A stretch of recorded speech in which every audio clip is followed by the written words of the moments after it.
And we are live. Welcome to the NBA Strategy Show. It is Wednesday, November 13th. I am Josh Engleman, here to break down a different size slate, depending on which site you're playing on. We've got 11 games on FanDuel. DraftKings dropped the 10 o'clock games. So you're done on DraftKings tonight at 8 p.m. 1 7 o'clock start, 4 7:30 games, and 3 8 o'clock games. We got a very different day ahead of us than what we had yesterday. And speaking of yesterday, what the hell did we see? I mean, let's start at the top. How? One of the biggest upsets in NBA history. The Celtics dump a game at home to the Atlanta Hawks, who had nobody except for Jalen Johnson, that is. A game that we didn't really talk about much. I kind of leaned on I felt like the Pistons were underrepresented situation. 123-121 in OT. I'm pretty sure Tyler Hero was the highest scorer on the entire slate. Maybe that changed after I fell asleep, but insanity. Magic, Hornets, whatever. Knicks, Sixers, whatever. Bucks, Raptors was gross. I mean, Giannis couldn't get anything done the way that you thought he would. Warriors take down the Mavs, which was fun to see. And then, equally as stupid, the Trailblazers beat the Wolves. Blazers pick up that dub at home, but what in the world? It's incredible what we're seeing right here. Makes that Boston Celtics Cleveland Cavaliers game coming up next week really important for the rest of the NBA Cup. But boy, oh boy, did yesterday go in a different direction than I was expecting. Insane. Truly insane. And shout out to Time Lord, who went absolutely nuts in the late game against Minnesota, off the bench, no less. Brutal.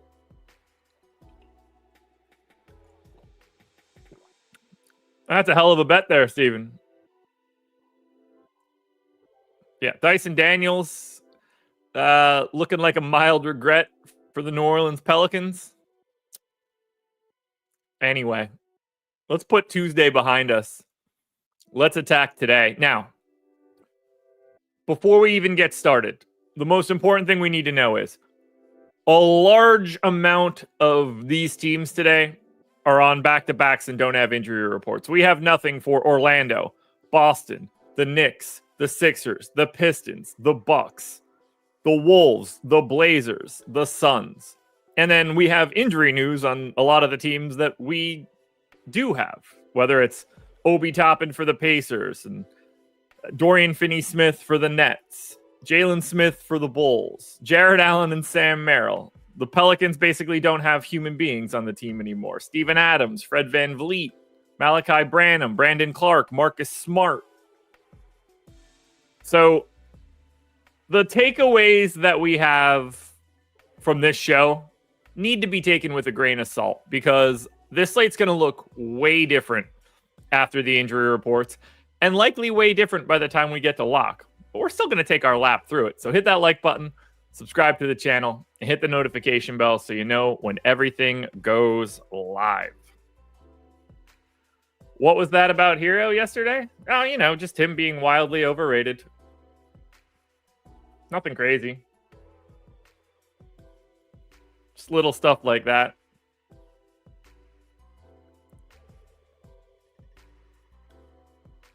Had to happen the way that it did because, let's see. He finished +3. Played the final 15 minutes +12. So, yeah. All he did was make up for the fact that they gave it away earlier than that. Still ran it neutral.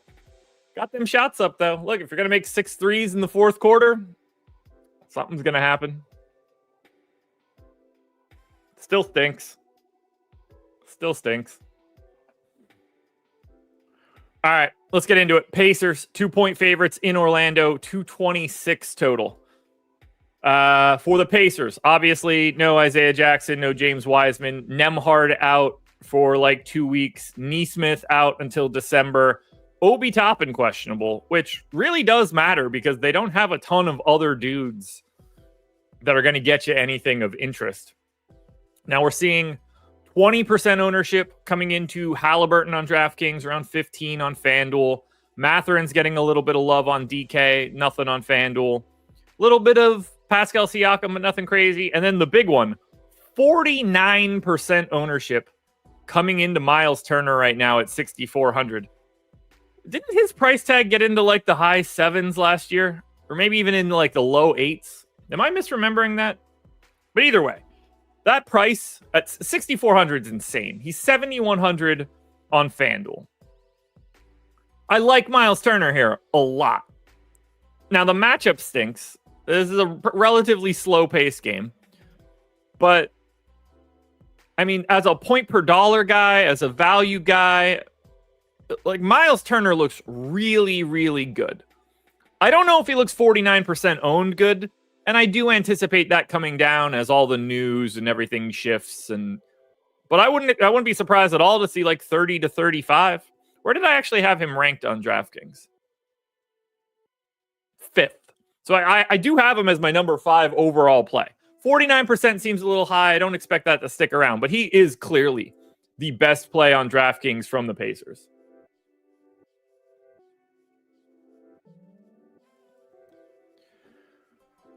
It's just like, why is he 64? I can't. No part of me will understand why he's 6,400 today. Like that doesn't. I mean, he's been playing like 33 or 34 minutes a night. It's not like he's just stepping into something different.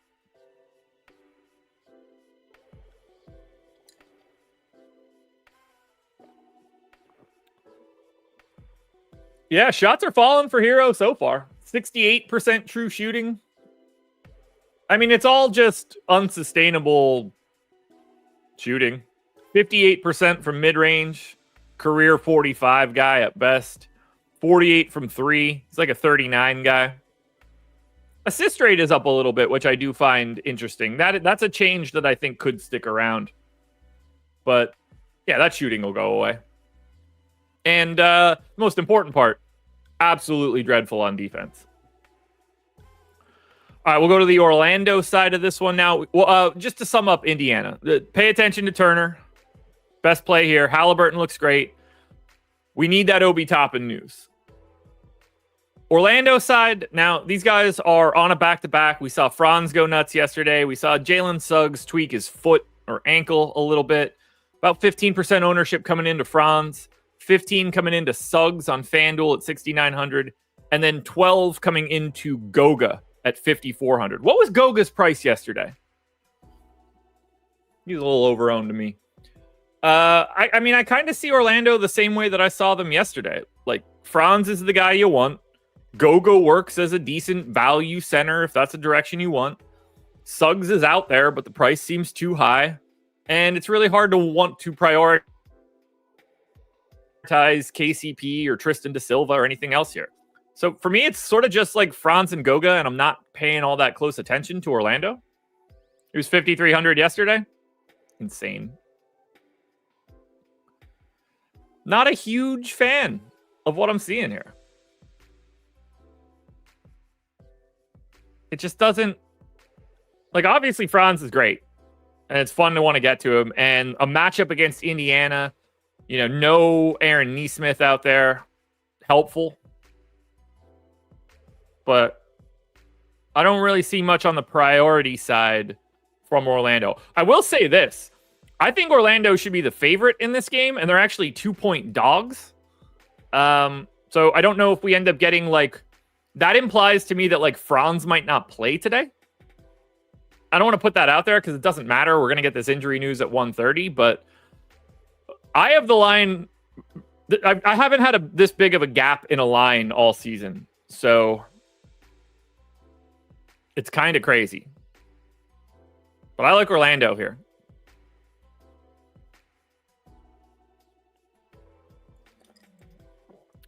Yeah, Goga is absolutely not ass. He should probably be a starting center for some team.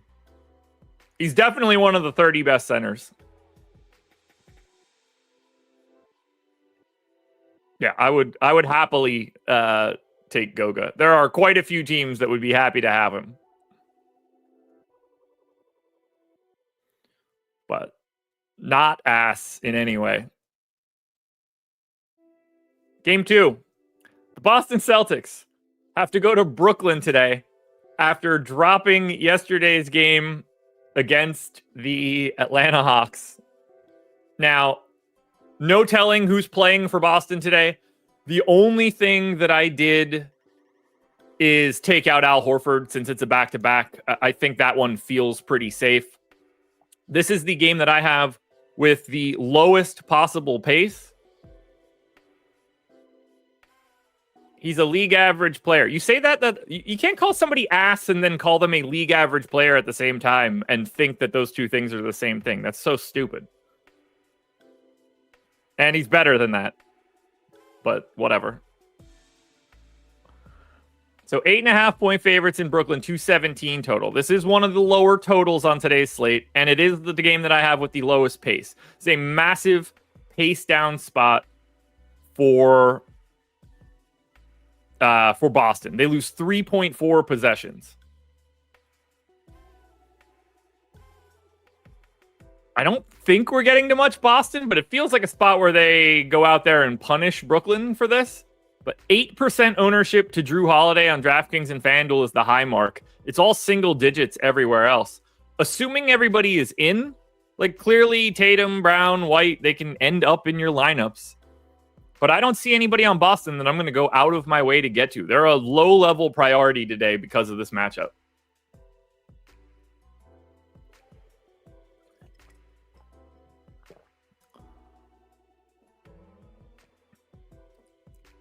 Are we really going to penalize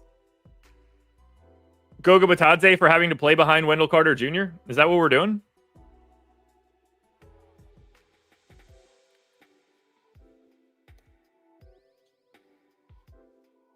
He played 62 games last year. Started a whole bunch of them. Really good defensively. Here are the Goga Bitadze block rates for the past 6 seasons. 96th percentile, 97th percentile, 97th percentile, 94th percentile, 99th percentile, 96th percentile. It's almost like Goga Bitadze makes the Orlando defense still be really good. Congratulations on learning how to read the back of a basketball card for stats. Those could not be any less important. 98th percentile offensive rebounder 3 years running. 90th percentile defensive rebounder. This dude does exactly what you want him to do.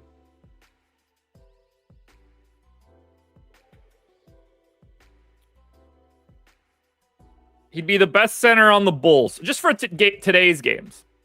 He'd be the best center on the Bulls. He'd be the best center on the Pelicans.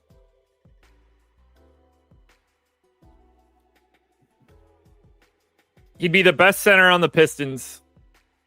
He'd be the best center on the Wizards. He'd be the best center on Portland. That's a decent chunk for this slate.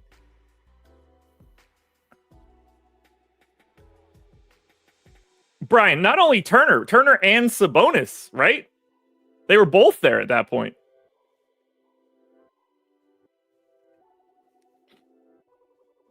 Oh, I didn't even mention Memphis. No matter who you want to pick out of the Edie, Huff, Clark, obviously not Jaren Jackson.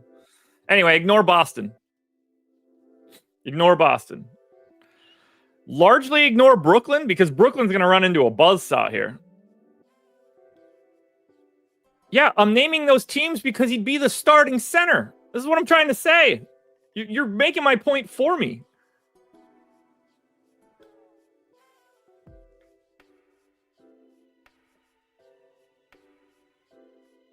S&P, I think you are looking at the data incorrectly.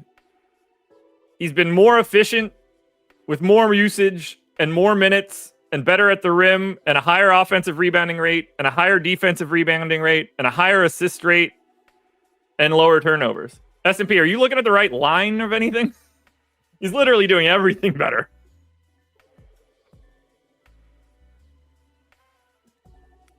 Brooklyn. Okay, I got to get back focused. I did not expect to have a Goga tangent today.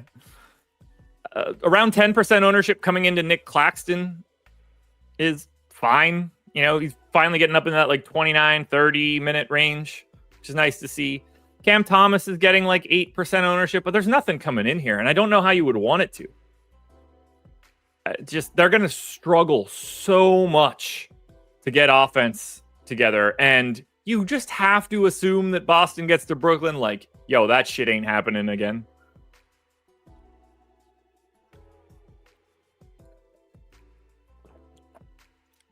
S&P, that's fair. I try not to... I usually don't put a lot of stock in them so early because that can get really noisy. They just don't have enough data. I gotta shut my door. Don't need the old dog to pop in.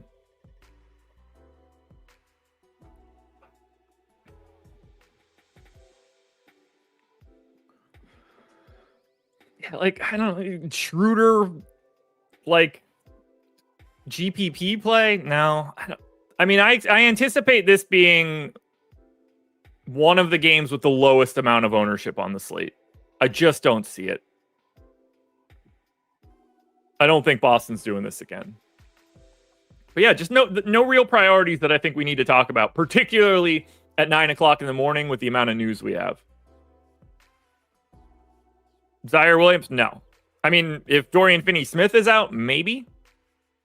But if we're going to talk about all of those sorts of hypotheticals, I'd need to do 5 hours worth of this show.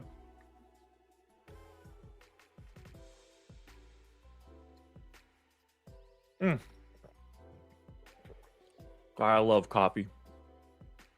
Okay, Chicago Bulls, 8.5 point dogs in New York, 229 total. There's basically nothing coming into the Bulls. We still have the Q tag on Jalen Smith.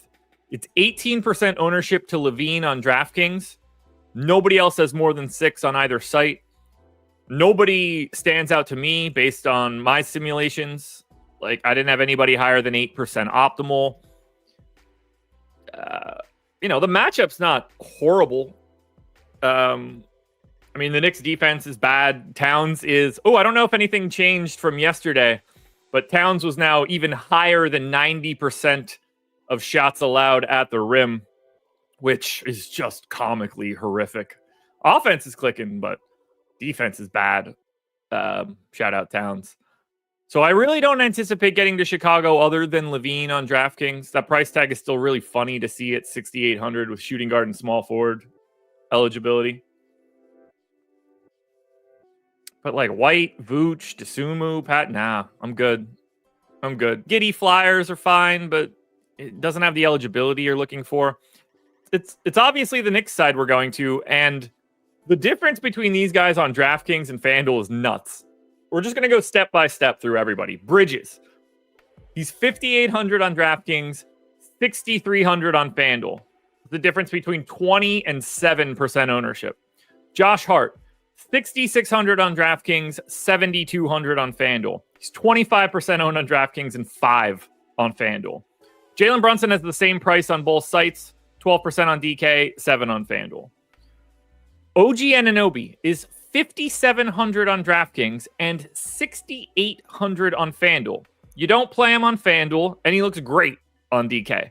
And then Towns, 8,700 on DraftKings, 9,200 on FanDuel. Essentially unowned on the FanDuel side, 34% owned on DraftKings. All 5 of those guys look awesome. All 5 of those guys look better than anything else on Chicago. Towns, to me, looks like the best option. I would say Josh Hart is probably 2, and then Brunson would be 3 for me. But you got to get to a ton of the Knicks. It's not a very good Chicago Bulls defense. It's a really, really good New York Knicks offense. Those starting 5 look great. And then if Miles McBride is playing, he's a guy you could get to because if something breaks, he's the first dude to benefit. But these guys look amazing. I mean, Towns deserves every bit of that ownership. Where did I have Towns ranked in my sim? Yeah, second. I have Towns as the second best play on the slate. Choose your Nick, whichever one you want. They all feel good. They all feel good. Whichever direction you want to go, but Towns is the priority here. That's a lot of ownership going to Towns and Turner so far. But I really like Towns. Towns is the best thing we've talked about by far. We'll have better value options to come up, but when it comes to the Knicks, they are a completely different team if you play on DraftKings than if you play on FanDuel. So keep that in mind. If you're listening to this and you're a FanDuel guy and you hear me talking about how much I like the Knicks, remember, it's different for your site.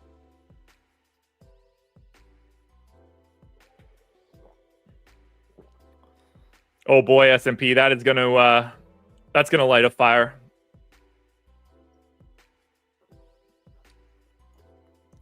Towns first in the boom bust tool. Yeah, that makes sense. Only one guy beat him for me, and I don't even know if that dude's gonna play today. Yeah, 1207 B Miller. That's a good part. Brunson did have a little bit of an ankle issue yesterday. I assume he plays. We don't have injury reports, so that'll be something that pops up on the deeper dive. But yeah, McBride would get a giant minutes chunk. Campaign would certainly see an increase in minutes. But yeah, we got to pay. Well, and it's possible McBride's not ready. I mean, he was questionable up until lock yesterday. So fun game there. Knicks are the first sort of priority that we need to pay attention to. And then we get to this dumpster fire. Oh my God.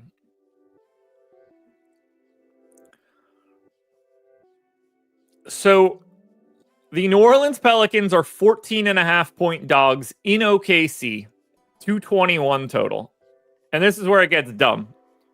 So those of you that aren't aware of what's happening now for the Pelicans, it got worse. No Jose Alvarado, Jordan Hawkins, Herb Jones, Carlo Makovich, CJ McCollum, DeJounte Murray, Zion Williamson. They're missing an entire playoff level starting five.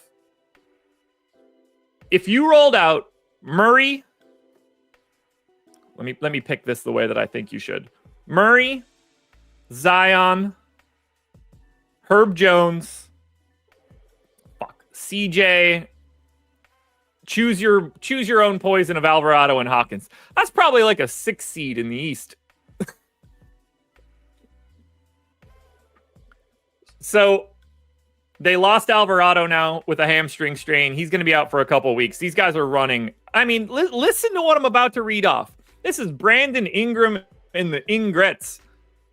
It's Ingram, and then everything is just rough. Sorry, Trey Murphy. I forget that you're back. Brandon Boston, Jalen Noel, Javonte Green, Yves Missi, Jeremiah Robinson Earl. I don't even know what Antonio Reeves is. Trey Jamison, who's like a tank commander for the past 2 years. Tice barely plays. Jamal Cain barely plays. So we'll start with Jalen Noel. And we're going to need more information here. I mean, he's kind of like the only point guard type dude. I mean, Boston too. Boston's already been playing 36 minutes a night, and his price is already where you're expecting it to be. So, yes, Brandon Boston looks solid. He's not really getting any ownership, but he's going to play a ton. Assuming Jalen Noel starts, which doesn't have to be the case, but I gave him 28 minutes. I have him at 7x his salary on DraftKings. He's 3,400. Right now, we have him at 70% ownership. I anticipate that being a bit lower as the day goes on, just simply because with all these injury reports to still come out and Q tags and stuff, we're going to create something off of yesterday that will thin out value plays. But, I mean, assuming he's starting, he's one of the best plays of the day. It'll be a competition between him and Ryan Rollins. If Rollins can even play, he left early yesterday. It's just value you can't get away from, and he's in a role that they don't really have to replace. So lots and lots of Jalen Noel. He's playable off the bench today, but if he's starting, go crazy. Best play on the Pels by far. Ingram's getting a little bit of love, 10 to 15% ownership. That's about fine. There's only so much you could do. He just doesn't have the skill set. And also, I would not be surprised in any way if Brandon Ingram can get nothing done. Because he is just going to get awful matchup after awful matchup after awful matchup over and over and over. Because OKC can switch everything now. They're not playing any centers. I expect this to be a really disgusting game for Brandon Ingram. Because I don't know how he breaks down this Oklahoma City defense. It's going to be really bad for him. I mean, it's going to be really bad for the Pelicans. They're not going to score. They're so awful offensively. For as good, put it this way, for as good as Oklahoma City's defense is, the Pelicans' offense is worse than that. But we're still playing some Brandon Boston today. We're absolutely playing Jalen Noel today. I mean, Ingram is playable, but I hate it on paper. He is somebody that I would like to run clean away from. I don't know what he does. Even when they switch, he gets into he's going to start with a bad matchup. And no matter what the Thunder do, he's probably going to end up in a bad matchup, which is crazy to think about. And then on the opposite side, we know that OKC is small. I'm sure you guys saw the stat. SGA was the tallest guy in the starting lineup for their last game. I assume they're going to that same starting lineup. I don't think they need to screw around here. Shea looks solid on both sites, 10 to 15% owned. Jalen Williams looks pretty good on FanDuel. DraftKings is stupid. DraftKings made Jalen Williams center only. Next level stupidity from DraftKings. He's small forward, power forward on FanDuel. Makes a lot of sense. That's where he's getting some ownership. Aaron Wiggins is the actual guy that's getting some love. But, I mean, here are the ownership numbers for most of OKC on DK. 11, 6, 6, 5, 13, 8, 7. Like, you're just in that 5 to 10 range, basically. I don't have a priority coming from OKC. It would be Shea, clearly. But DraftKings, wake up, dude. Center only? What are we doing? That's so incredibly wrong. I don't even know what to tell you. I don't, like, you want to give him power forward center for right now? Fine. Still, like, weird, but at least okay. The fact that he's center only is one of the stupidest things I've ever seen them do. What are we talking about here? Why ruin a dude? Why don't any NBA players have 3 MPs like MLB? I'm guessing it's twofold. One, like, they probably don't want to code the extra position for, like, visual sake. Obviously, they can do it in baseball. Baseball's a little different in that, like, first and outfield and, like, catcher are all very distinctly different, where, like, if you just made Jalen Williams small forward, power forward, center, you're still just kind of saying forward center. Like, the granularity of the two aren't as important on DraftKings, especially with the utility position. On FanDuel, I would say that it could make a little bit more sense, just because you have to have 2 of all those dudes. But because of the flexibility DraftKings have, I think it would just, like, needlessly complicate things. I mean, they're bad enough setting 2 positions. Why the hell do you want them to set 3 of them? Imagine if they did have 3 MPs and they still made Jalen Williams center only. Yeah, exactly, S&P. So yeah, for this one, Jalen Noel gets the big old star next to his name. I kind of think Brandon Boston's a little underrepresented. And then for OKC, honestly, like, whoever you want to click isn't a bad answer. But it's kind of tough. I prefer the FanDuel setup to DraftKings. I like the rigid positional structure.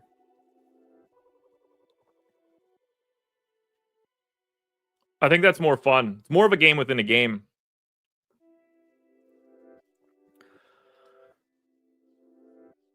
I don't disagree that 6K for Boston feels a little high, but my thoughts here are 2 things. One, we already know he's playing 36 minutes today. He's been doing it even before some of these guys were out. So playing time, you're not worried about.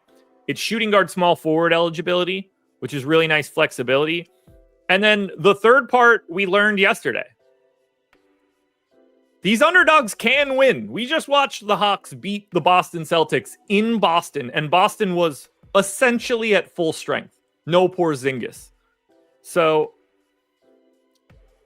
like, you can't just hand wave all. Like, you expect OKC to crush them. OKC is not the same sort of team against shit teams. They just crush shit teams. Yeah, Blazers beat the Wolves. So, like, I can't just quickly ignore it. Bob Johnson, it didn't need the caveat of no Ayton. They actually played probably better people than him. Cleveland and Philly. So this one's actually a little tricky. I left Joel Embiid out, clearly not playing today. I think it's very possible that Paul George isn't playing. I haven't seen anything about it, but I have Paul George in, and the line is 9.5, and I think it should be 6. So it's possible that removing Paul George would like change the line. Let's see what it is, actually.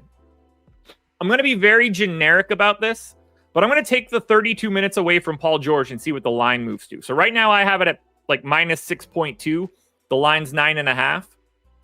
If I take Paul George out, how much does the line move?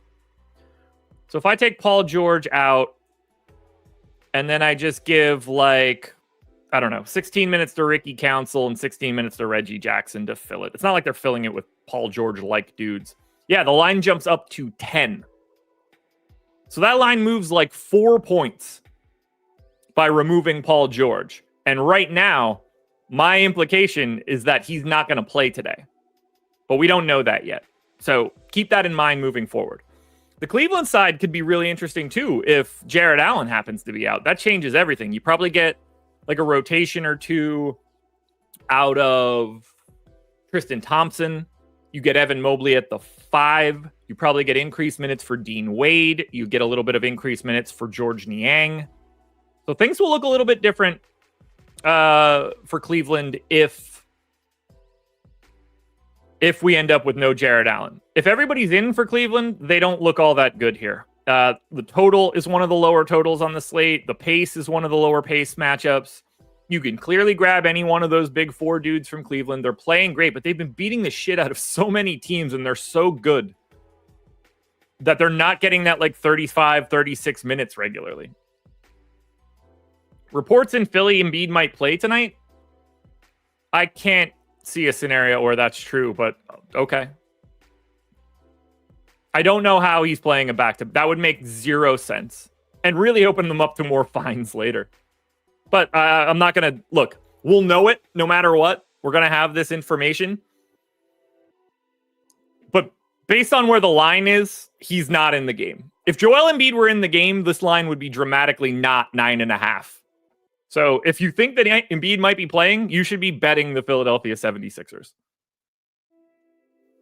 Speaking of the Philadelphia 76ers, essentially unowned. Paul George is getting love on FanDuel, and then no one else is getting any ownership.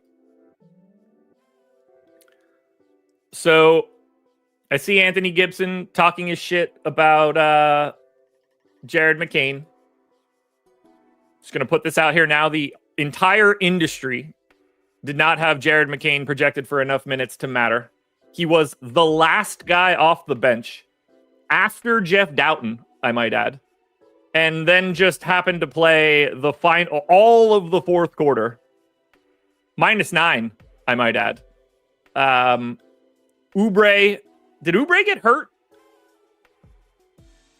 He had 5 fouls. Okay, so Oubre didn't play the final 8 minutes.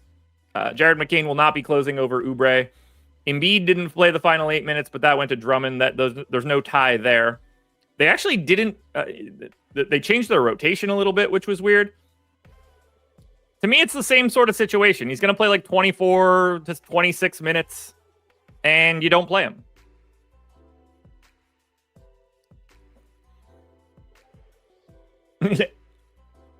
Oubre had 5 fouls and got hit by a car again. Allegedly got hit by a car. So yeah, it's... Once again, you're not going to Jared McCain. I can't confidently think someone's going to play 30 minutes as the 9th guy in the rotation. But yeah, I mean, he was getting his shots up late. But I mean, he basically played the final 19 minutes of the game. They were -9 in that time. No matter how it seems like he's playing, we need to remember one big thing. And I don't say this to be mean, although of all the rookies that exist, Jared McCain is definitely the one I like the least. I'm too old for TikTok dances, but all rookie guards suck. And I don't even mean just suck. They're ass in the way that our dude thought Goga Batadze's ass. Rookies are terrible. They're the worst things that exist. So, Coach Chris, he could play 30 minutes very easily today if Paul George is also not playing. And that's a very important piece here. We don't know the injury report for Philly. We don't know what this is going to look like. This could look very different if there's no Paul George. Then you're getting real minutes out of McCain, I would imagine. But we got to remember that by the time this season is over, he's going to look awful because he's awful. And he'll be awful next year, too. Like, that's just how it works for, like, smaller dudes. Yeah, like, I don't want to... I'm making no determinations about his, like, actual long-term talent. I mean, right now, he sucks. Everybody sucks if you're a rookie. Like, usually there's, like, one rookie that might be average. And we'll ignore situations where, like, Wemby's in the league. But, like, average. I mean, Cooper Flagg will be bad in the NBA his first year. These guys, it's just how it works. But the smaller you are, the worse you are in the league. Full stop. I mean, look at someone like Jalen Suggs. He was looking like, I mean, he was a bust to people. These guys take time. I mean, Cade had a real rough first 2 years.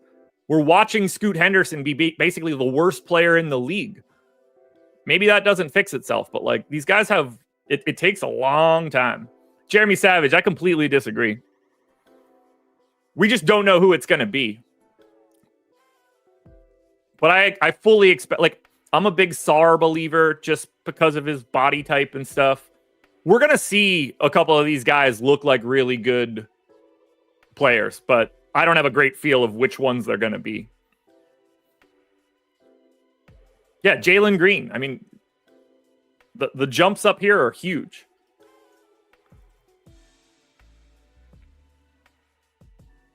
Okay, that's a decent one there. I mean, even Ja was like, eh. Usage was good, but 55% true shooting, 33% from three, middle of the pack from the line, couldn't get a rebound. Like, it's just a complete change. Name 5 players right now. I like Risache. I like Sarr. I'm a very big believer in Reed Shepherd. Who else was I like kind of high on before the draft started?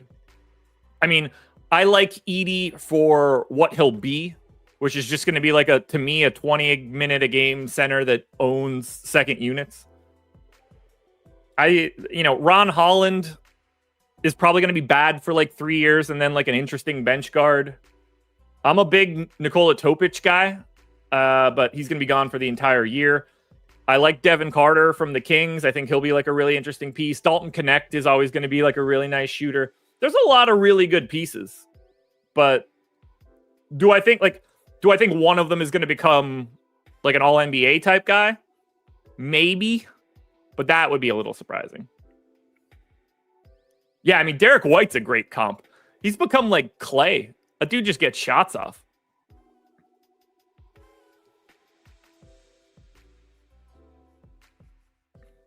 Clippers, Houston. So this is the game with the lowest total. This is the game that I have with the second lowest pace. Clippers, same rotation that they normally have. No new injury news. Houston's a little different. We've got a Q tag on Steven Adams, Q tag on Fred VanVleet. Now, no one is rostering the Clippers, and you shouldn't. 5% ownership to Chris Dunn on DraftKings, 4 to Chris Dunn on FanDuel are the highest ownership numbers for the Clippers. These guys are only GPP pivots. You know, whether you want, if you want to go Powell, Zubats, or Harden, I understand going to those guys, especially Harden going back to Houston. There's not a single name in this Clippers side that you click on and are happy about it and you want to get a lot of. They're just GPP pivots to ownership. It's just, it can't really be much less appealing. 15% total ownership on DraftKings to everybody from the Clippers, 10% on FanDuel. And honestly, it's not much better on the Houston side. We're getting 18% ownership coming into Tari Eason. If everybody's in, that's a little scary because that their entire rotation can just break down. But it's 7% ownership to Dylan Brooks on DK, 7 to Fred VanVleet on FanDuel. This whole game is like a giant GPP pivot. You can swap out for one of these dudes in a chalky lineup. I don't see a single name you want to click on a lot. Now, Fred VanVleet's out and Steven Adams is out, then yeah, we're going to be looking a bit more at Amin Thompson and Tari Eason and Jalen Green and Dylan Brooks. Houston could end up looking really good if we lose VanVleet and Adams. But at this moment right now, I don't really see much outside of Tari Eason on DraftKings. On FanDuel, Tari Eason's $6K, $1,000 more expensive. I'm not a big believer there. At what point will they swap Jabari Smith for Eason or Amin? All right, I have enough time to dig into this one. The question is, should they? I personally don't think so. But let's just see. How have they been as a starting five? I don't know the answer. VanVleet, Green, Brooks, Smith, and Şengün. Plus 9.9. Only 3 other teams have played more minutes with a starting five group than that group. I would not be breaking up. Oop, I just realized you guys can't see this the same way I can. I would not be breaking that group up. They're good. Like, Denver has, like this Indy lineup has only played 126 minutes because of, with this Mathurin change, but Nembhard's not there. San Antonio with Castle in there has been decent, small sample, but like Denver, main guys, looks really good. Boston, main starting five, looks really good. Minnesota, that's not their main starting five. Detroit with Beef Stew in the Duran spot has been good, but there's Houston right there. 2, 4, 6, 8. They're the 9th best 5-man combo that's played at least 100 possessions together. Like, I would be shocked if they make that change. That lineup is really, really good, and it should be. Jabari Smith doesn't need the ball, plays defense, shoots threes. Like, that's the dude you want in that role. That's not to say that they don't have an abundance of, it's not to say that it can't be the same thing with Eason or Thompson, but for right now, I think they want a little bit more of that floor spacing from Jabari Smith. They just have options. That's the thing. But we need that news for Houston because that will change up what we could actually get to. All right, hit that like button if you guys haven't done it yet. Got about 15 minutes to go before we dip on out of here. Let me see if we have a schedule posted yet. We do indeed. NFL Strategy Show coming up at 10 a.m. Laffy and Greg breaking this bad boy down. NHL Strategy Show at 2 p.m. I'm back with Spags at 5 for the deeper dive, where we will actually have a shit ton of information. Live Before Lock with Greg and Eric at 6. And then Greg and I will be on playback watching Indy Orlando for the first half hour, and then we'll probably be switching to some other game at 7:30. Was Hero yesterday a must in lineups to win? Yes, by 1,000,000,000%. Owned in the highest score. The highest score is always a must. Pretty much. Unless he's like 12-5 and scoring's low. All right, Pistons and Bucks This one's pretty hard to talk about right now. Pistons are relatively unappealing. 8% ownership to Ivy on DraftKings, 8 on FanDuel are the high marks. As I said yesterday, it's the same situation today. I'm very happy to get to Cade Cunningham in GPPs. I don't mind Ivy in that same scenario. I don't see a single thing from Detroit that you desperately want to get to. I think it's easier to talk about the Milwaukee side. Now, we have no idea who's playing today. We have no idea if Lillard is going to be out of the concussion protocol, although I assume that he isn't. We have no idea what the status of Ryan Rollins is going to be. He's basically going to be 75% owned if he's starting at point guard again. But he also might not even be playing. He's the flat 3K. He's a better play than Jalen Noel if he's in and starting. I think it'll be pretty close. But it's Giannis again. 40% ownership on FanDuel, 60% on DraftKings. He's the best pay-up option you're going to get to today. I'm very happy to get as much Giannis as I can. He looks fantastic. Brook Lopez is 4,900 on FanDuel and 5,700 on DraftKings. He's 30% owned on FanDuel, and I largely think that's real. But the Rollins piece is what we need. We don't have an injury report. He left yesterday's game early. I mean, at the very least, he's going to be questionable at 1:30 when it comes out. He's not going to be just not on the injury report. He could also just be immediately out, at which point we're going to be looking a little bit more at AJ Green, although his price is already up. But then we're probably going to be getting to quite a bit of DeLon Wright at 3,800. So we need an injury report for Milwaukee. No matter what the injury report says, you're playing a boatload of Giannis, unless Giannis happens to be on it. Brook Lopez on FanDuel is going to look great no matter what at a sub 5K price tag. And then we need the Ryan Rollins status.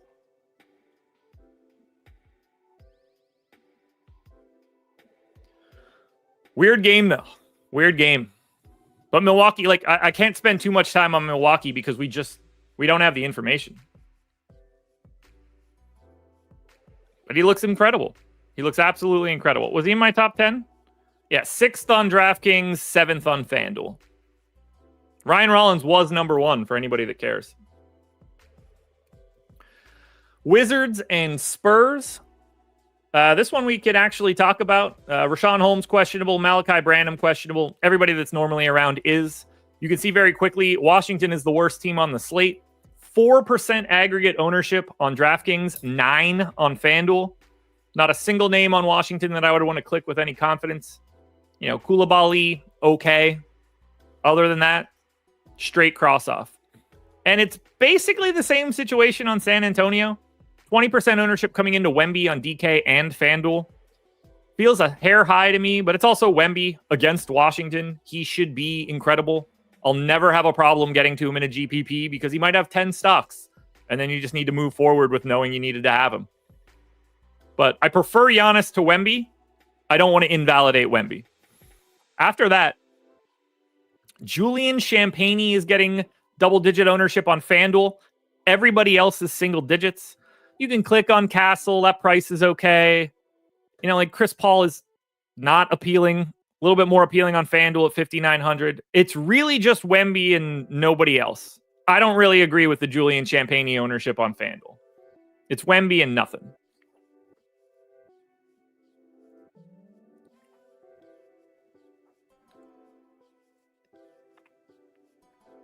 But really gross game. Spurs side looks better. 222 total. Wizards are 9.5 point dogs in this spot. Pace is nice. Nothing I see that you want to go crazy for, though, outside of Victor Wembanyama. All right, Memphis. Let me just say this quickly. 2 things. 1, this concludes the DraftKings portion of this show. DraftKings does not have the 3:10 p.m. games on the slate, so no Memphis Lakers, no Minnesota Portland, no Phoenix Sacramento. That's a fun little 3-game slate at 10 o'clock. I'm actually more interested in that one, oddly. I wonder what the contest structures look like. Second thing I want you guys to do, link in the description of this video. Very easy. You guys can sign up and get a month of Stokastic for absolutely no cost to you, whichever sport you're looking for, as long as you sign up through one of the links to our partners. So if you have a sportsbook that you'd like to sign up for or a pick'em site that you haven't signed up for yet, you're going to get some sort of bonus while you deposit there, bonus bets or just a deposit bonus, and you'll get a month of Stokastic Sims. It's an incredible deal. It costs you absolutely nothing other than whatever your deposit is somewhere else. You just get to come behind the paywall at Stokastic. So link in the description. Giant laundry list of different options for you to sign up. All right, Memphis is basically impossible to talk about right now. Jaw out for the foreseeable future. Bane's still out. We do have a Q tag on Marcus Smart coming back from that right ankle sprain. We have a Q tag on Brandon Clark, and Vince Williams is doubtful. So he should be coming back within the next week, which is kind of exciting to see. We do have 25% ownership coming into Scottie Pippen on the FanDuel side. I'll be honest, that feels a little high, but I think that's going to be very dependent on what injury news we get. Like if Marcus Smart isn't back, then you're probably giving Scottie Pippen Jr. an extra, minute or two. Starts to look a little bit more realistic at that ownership number. You want to take a shot on Aldama or Jaren Jackson in a GPP. I think that's fine. There's not really much else from Memphis I would want. But that injury news is important and will change the rotation up a little bit.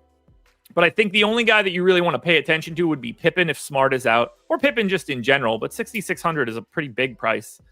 And then, as always, you can take a shot on somebody like Santi Aldama.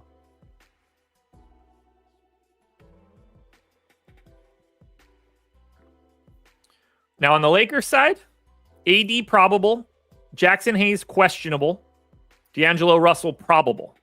We have 20% ownership coming into AD, 11-1 on FanDuel power forward center eligibility. I agree with that 20% ownership. I actually think he looks really good. Did he make my top 10? He did. I have him 6th on FanDuel. LeBron's 10% owned. D'Angelo Russell's 10% owned. Seems about right. You're not going to go crazy on Reeves or Rui or Cam Reddish. You can always get to LeBron, but I don't think he looks all that special. The priority coming out of the Lakers is Anthony Davis. And I think no matter what's out there against him, he's in really good shape, whether that's Brandon Clark, whether that's Jay Huff, whether that's Zach Edey. I like this spot for Anthony Davis. But we got a lot of news to wait on in Memphis and the Lakers. What's Austin's true shooting? 64%, spot on what you would expect. I mean, he's basically been the exact same guy he always is, other than getting a couple extra steals, handling the ball a little bit more. No surprise because of Russell. Minnesota, Portland. Both of these teams are on a back-to-back. So Minnesota, I mean, to me, this is the perfect opportunity to sit Mike Conley and play Rob Dillingham. They haven't done it yet. Mike Conley has played the back-to-backs. Maybe they don't want to do that here heading into Portland. I don't know. 10% ownership to Randall, 10 to Reed, single digits to everybody else. They're only going to play 8 guys if all those guys are in. We know their rotations. Their prices are stabilized. There's nothing crazy I want from Minnesota. But if Conley ends up out, then we could get a little bit of Dillingham. I don't mean in fantasy, but like he gets some minutes. You probably bump Nickeil Alexander-Walker a bit. You probably bump Dante DiVincenzo a bit. Seems like an interesting spot to sit Mike Conley. This is the second back-to-back in like the past week. Actually, are they on 4 and 5 nights? Feels like they are. Were they on a back-to-back? So what's today? Wednesday? So they played yesterday. Did they play Saturday, Sunday?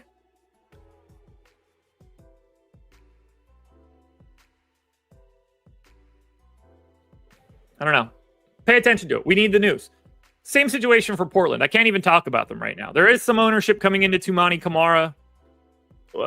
Status of these guys probably doesn't matter much for him, but it'll look better. Anthony Simons left yesterday. Shortness of breath. He played like 5 minutes. No idea if he's playing.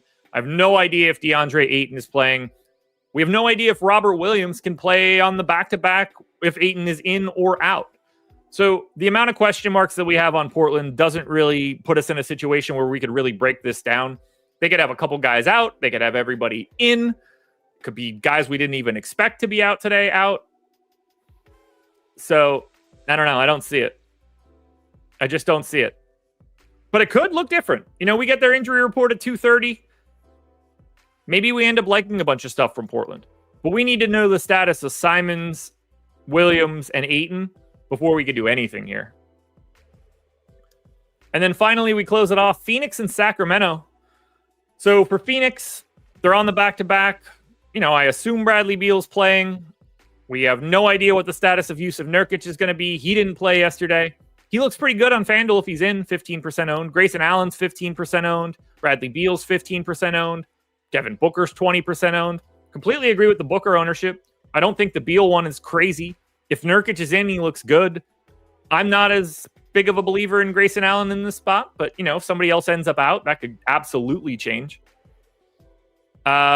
It's also possible that if Nurk is out, the line moves a lot. I've got a 3.5 point gap, so I think that's leaning towards Nurk being out. That would dramatically change the line. But we don't know yet. We don't have an injury report. Brian, don't look at injury statuses on FanDuel and DraftKings.